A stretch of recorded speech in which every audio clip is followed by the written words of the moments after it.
France d'avoir invité la section H de l'Ordre des pharmaciens. Donc, je représente Patrick Rambourg, qui est le président de la section H de l'Ordre des pharmaciens et qui est dans l'impossibilité d'être présent aujourd'hui en raison de contraintes ordinales qu'il a à Paris. Je me présente Geneviève Fath, je suis donc juriste de formation et la chef de service de la section H de l'Ordre des pharmaciens. Et je suis ici en fait pour vous présenter donc un nouveau dispositif qui a été au niveau des textes législatifs et réglementaires finalisé en mars de cette année, qui est celui du renouvellement et d'adaptation en fait des prescriptions par les pharmacies à usage intérieur. Donc c'est un dossier pour lequel en fait la section H de l'Ordre des pharmaciens a énormément travaillé puisqu'on a été à l'initiative en fait de ce dispositif et de ce projet. Alors, juste pour vous donner un ordre d'idée, hein, on croit que les textes tombent tout d'un coup tout seuls. Eh ben non, en fait, il faut un long travail, comme pour tout. Donc, en fait, le dispositif de RAP, renouvellement et adaptation des prescriptions, en fait, la demande de modification a été enclenchée en 2018 dans le cadre, en fait, du plan Ma Santé 2022. C'était une proposition qui avait été portée par la section H de l'Ordre des pharmaciens. Et on avait à cette époque fait plusieurs propositions d'amendements qui avaient été rejetées. C'était pas le bon moment pour l'instant. En 2018, c'était pas le bon moment. Entre-temps, en 2020 arrive la crise sanitaire avec, comme vous le savez, au quotidien, un certain nombre de dispositifs dérogatoires qui ont été mis en place compte tenu de cette crise. Et à la sortie de cette crise, il y avait un projet de loi qui avait été déposé par le gouvernement qui s'appelle la loi ASAP, Accélération et simplification de l'action publique. Et dans le cadre donc de ce projet de loi, on a déposé à nouveau un amendement. Et là, on a été soutenu par le gouvernement parce que c'était dans le cadre de dispositions qui étaient simplificatrices, mais également au Parlement par des parlementaires médecins qui trouvaient que le dispositif était très intéressant dans le cadre de l'amélioration des relations et du travail en équipe entre les médecins et les pharmaciens. Et puis donc, la disposition législative donc, a été publiée par la loi ASAP et ensuite, il a fallu un long travail hein, qui a duré à peu près 3 ans pour pouvoir travailler sur l'arrêté qui fixe la liste des pathologies et puis mettre à disposition le protocole qui est disponible pour information sur le site du ministère de la Santé. En mettant protocole local pour les PUI, vous trouverez très rapidement sur Google le modèle de protocole qui est mis à disposition. Donc ça, c'est pour un rappel historique. Et là, on va rentrer en fait dans le détail du dispositif.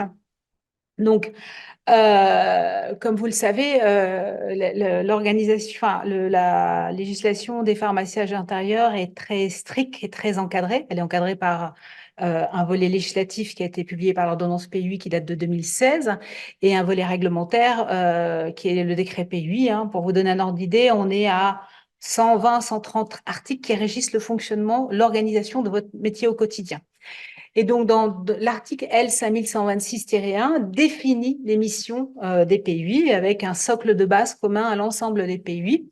Et c'est là qu'est venue s'ajouter une mission complémentaire, qui est la mission de renouvellement et d'adaptation des prescriptions au 5e de cet article-là. Donc, pour les pathologies dont la liste est fixée par arrêté, de renouveler les prescriptions des patients pris en charge par l'établissement et de les adapter dans le respect d'un protocole mentionné à l'article L4011-4 du Code de la santé publique. Donc, c'est le renouvellement et l'adaptation de prescription est une des missions des PUI, parmi la mission de pharmacie clinique, d'approvisionnement, de gestion, de dispensation des médicaments et des DMS, de conseil aux patients et aux autres professionnels de santé. Alors, ce texte précise plusieurs éléments. Donc, c'est bien une mission de la PUI. Donc, elle est placée sous la responsabilité du pharmacien gérant. Je vous rappelle que dans chaque PUI, il n'y a qu'un seul pharmacien gérant et c'est lui qui est entièrement responsable de l'activité pharmaceutique. Et le personnel est placé sous sa responsabilité et sous son autorité technique. C'est mentionné à l'article là que je vous cite, L5126-3.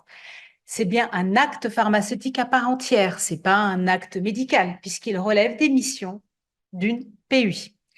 Donc, bien évidemment, les services de soins ne peuvent pas recruter des pharmaciens, entre guillemets, comme c'est mentionné là, volants pour pouvoir assurer cette mission, ce sont bien des pharmaciens qui sont rattachés à la pharmaciage intérieure qui peuvent assurer cette mission selon l'organisation qui est prévue par le pharmacien gérant. C'est également une mission facultative des PUI. Bien évidemment, le pharmacien gérant peut la mettre en place au sein de sa PUI. Bien évidemment, s'il a les moyens, que ce soit les moyens techniques, les ressources en personnel, pour pouvoir assurer cette mission.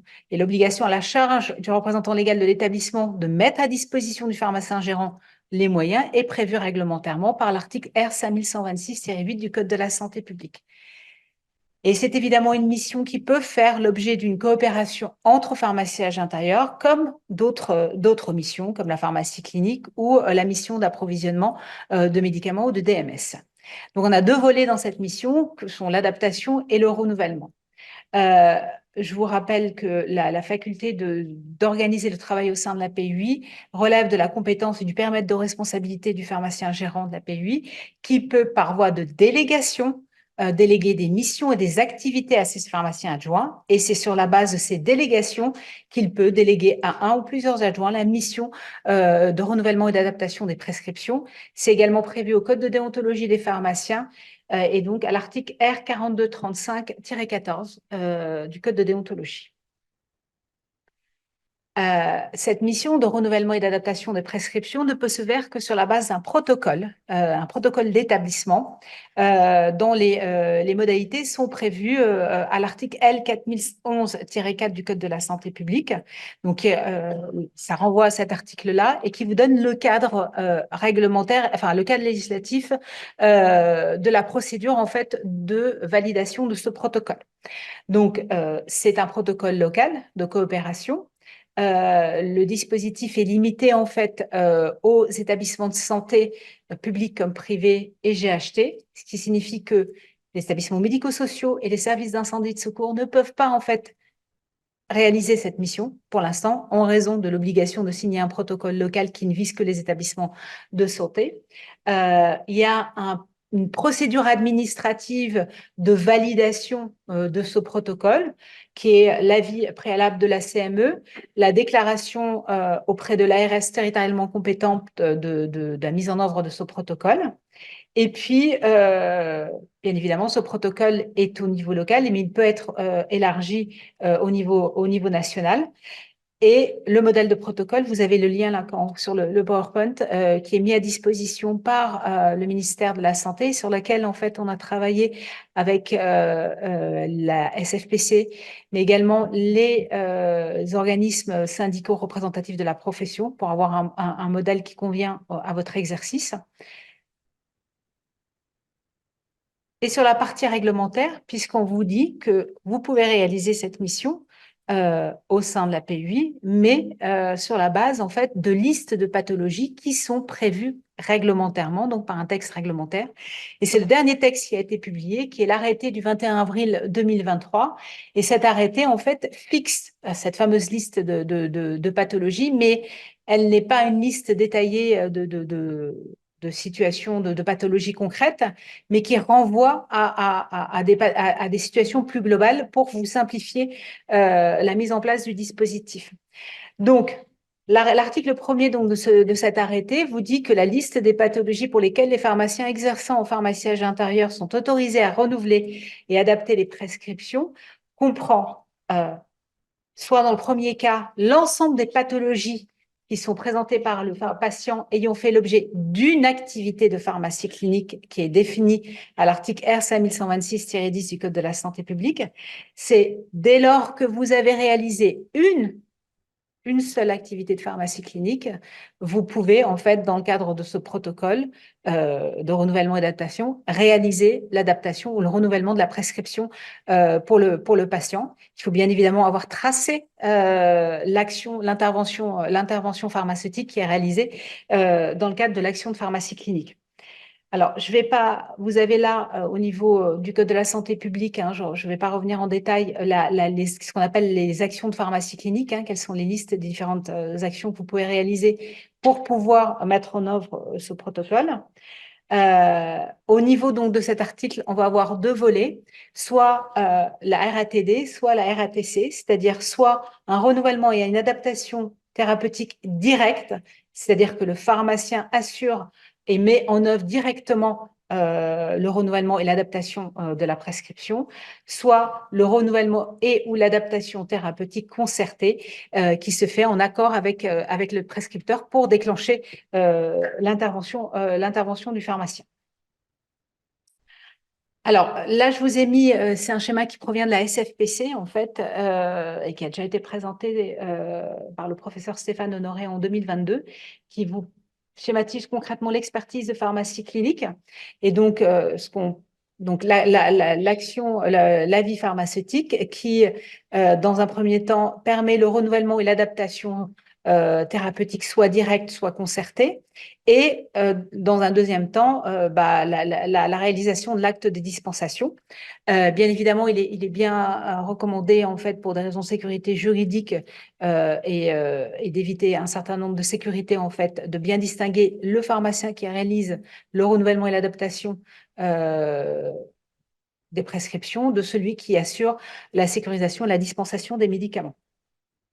Et la deuxième catégorie de pathologie qui permettrait en fait le renouvellement et l'adaptation des prescriptions, c'est donc mentionné au deuxièmement donc de l'arrêté du 21 février 2023. Donc c'est les pathologies en fait qui sont référencées au programme d'action de l'établissement en matière de bon usage de médicaments. Je vais aller un peu plus vite parce que ça va durer longtemps. Donc, en résumé, le dispositif peut s'appliquer soit en entrée hospitalier, soit en rétrocession, soit en sortie hospitalière, sans la validation préalable du prescripteur. C'est mentionné dans le protocole. Il est possible de signer des protocoles pour un service, pour tout l'établissement, pour une pathologie déterminée dans sa globalité. Donc, c'est également à la carte. C'est bien évidemment une mission de la PUI, toujours placée sous la responsabilité du pharmacien. Et donc là, je vous ai mis le contenu du protocole en fait sur lequel on a travaillé avec la SFPC. Donc sans rentrer dans le détail, donc c'est la présentation du protocole, le contexte, les patients qui sont concernés, les patients qui sont exclus dans le cadre de ce protocole. À noter que c'est une mission qui peut être réalisée par les pharmaciens et les docteurs juniors, mais pas les internes. Donc, vous devez déterminer les critères d'inclusion des patients, les critères d'exclusion. Vous avez un logigramme qui vous permet d'identifier le parcours du patient dans le cadre de cette mission. Donc, les deux catégories, la RATD et la RATC. Et puis, des mentions relatives à la collecte d'un certain nombre de données de statistiques relatives à la mise en place du dispositif. Et pour finir, alors le dispositif est entré en vigueur à compter de la publication de l'arrêté, donc autour de février, enfin il a été publié le 1er mars, donc autour de mars 2023. Aujourd'hui, on n'a pas encore un recul suffisant pour voir comment le dispositif est appréhendé. Notre objectif, en fait, est de pouvoir cartographier d'ici fin 2024 les protocoles signés, de faire une étude qualitative, en fait, pour identifier les freins et les leviers du dispositif, voir si le texte est cohérent par rapport à vos pratiques du terrain, formuler éventuellement des propositions d'adaptation ou d'accompagnement dans le cadre d'une enquête qu'on réalisera en commun avec la Société française de pharmacie clinique. Mais d'ores et déjà, ce qui a été relevé, c'est 2 points sur le terrain juridique. Le premier, c'est qu'aujourd'hui, en fait, il y a un réel besoin au niveau du secteur médico-social d'avoir accès à ce dispositif. Et là, pour l'instant, réglementairement, ce n'est pas possible. Et puis les services d'incendie de secours. Et puis la question du cadre de protocole, est-ce qu'elle est rigide ou trop rigide pour pouvoir le mettre en œuvre? Est-ce qu'il faut le supprimer ou pas? C'est une deuxième question à se poser au niveau juridique. Mais là, pour l'instant, c'est prématuré. On va attendre en fait la fin 2024 pour avoir le résultat de la première enquête. Voilà, merci. Bien, bien, c'est très bien. On vous remercie, Madame Fan. Non, c'est un sujet qui est important à connaître. Donc, on avait pas mal de questions qui nous étaient posées là-dessus, et on trouvait justement que de faire venir donc une personne de l'ordre pour expliquer en fait toute cette démarche, il va falloir se l'approprier. C'est institutionnel. Donc, il y a donc à emmener les médecins. Donc, on travaille de concert avec eux, mais voilà, on peut les aider donc dans cette démarche, mais elle doit être organisée. Alors, en fait, par nos recherches, donc on sait que le CHU de Lille commence à travailler sur ce sujet. Je ne sais pas si d'autres établissements donc, ont commencé la démarche. Claire, oui, tu as commencé D'accord, donc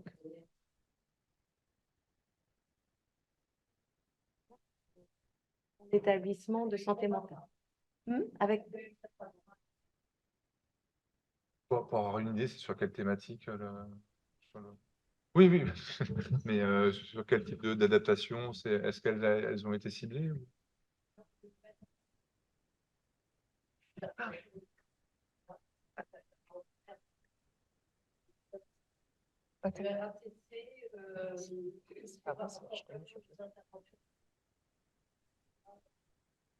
On n'entend pas dans la salle.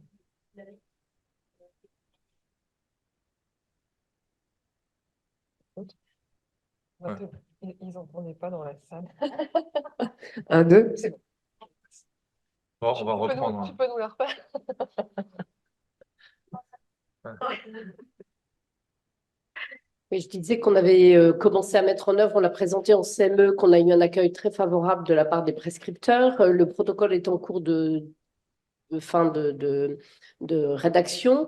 On travaille en parallèle avec les pharmaciens pour harmoniser les pratiques au sein de la PUI, c'est-à-dire partir sur les mêmes démarches de substitution, d'intervention, etc., de façon à simplifier pour les prescripteurs en fonction du pharmacien qui interviendra. Et donc, le RATD, on l'a présenté aux prescripteurs comme une régularisation juridique des actions qui étaient déjà réalisées sur les prescriptions, substitution, aménagement, modification qu'en rupture, adaptation, etc. Et le RATC, on va un petit peu plus loin, on va démarrer de façon un peu plus progressive parce qu'on n'a pas suffisamment de ressources non plus pour faire ce RATC, mais l'idée, c'est de pouvoir mettre en œuvre plus rapidement une modification de prescription au regard de la nécessité pour le patient. Ajout de traitement, suivi plus rapide de la conciliation médicamenteuse, etc. la dynamique, donc, au final, est partie.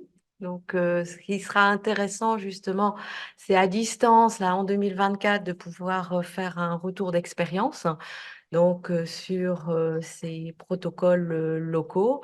Et donc, l'idée sera peut-être justement de faire une journée de pharmacie clinique avec toute une des thématiques, en fait, qui nous concernent, dont les protocoles locaux. Donc, on vous donnera rendez-vous en 2024.